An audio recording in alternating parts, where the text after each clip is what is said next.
Hey internet, how's it going? Twin Star Exorcist episode 4. It's actually kind of fun. Or pretty much, I like the fact that it did kind of sort of open up that whole barrier as the fucking man, like who the fuck Ryugo is to fucking of Rakuro. And pretty much who is he? He's sort of like an older brother to him, especially since, like he really does want him to become an exorcist again. He wants him to be super cool, and he wants him to kill all of the Kagure around him.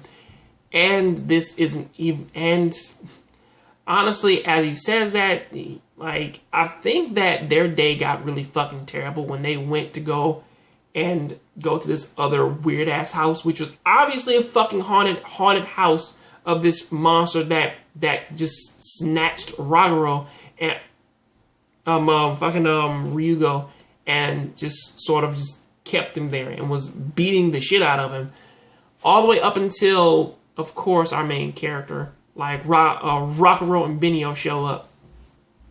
And I'm liking the fact that they're actually keeping the whole like brooding thing in the story, and that they're not just sort of washing like his whole little problem with the whole Kagure away, of saying like, wait a second, just get the fuck over it, like it's not that bad. I'm happy that they're not just rushing past that and just saying fuck it, don't even worry about it, like you can do this like whenever you feel like it.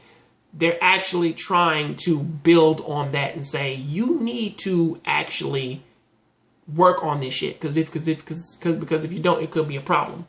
But of course, this does give him the strength to actually, or at least with the help of Benio, it does actually give him the strength to actually say, I can actually try to be an exorcist again, even though technically he's still the strongest one.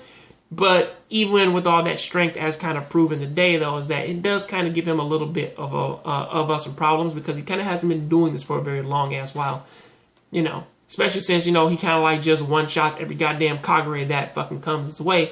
So that is pretty much a good thing. So they leave all the big ones to him, and Benio takes down all of the smaller ones. So that does kind of work out for them. Of course, with him saving his friend in the end, and, them moving on and everything, one of the bigger questions that does kind of arise today is, well, what's going to happen later on in the story? What is going to happen with, what does it say? How is he going to get over his little fucking trauma? Well, I don't know.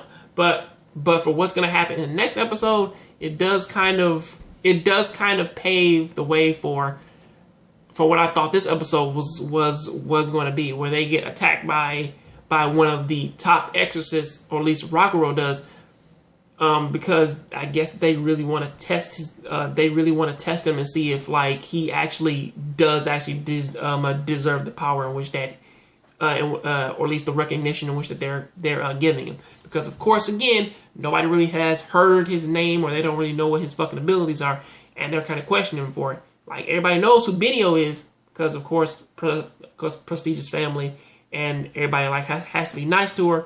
But of course, Rakuro, with him being out of the game for so long, yeah, I can understand why they're skeptical. But until then, that is what I have to say about that. I'll see you next time on the next Jongravesshow. Keep watching anime, keep playing video games.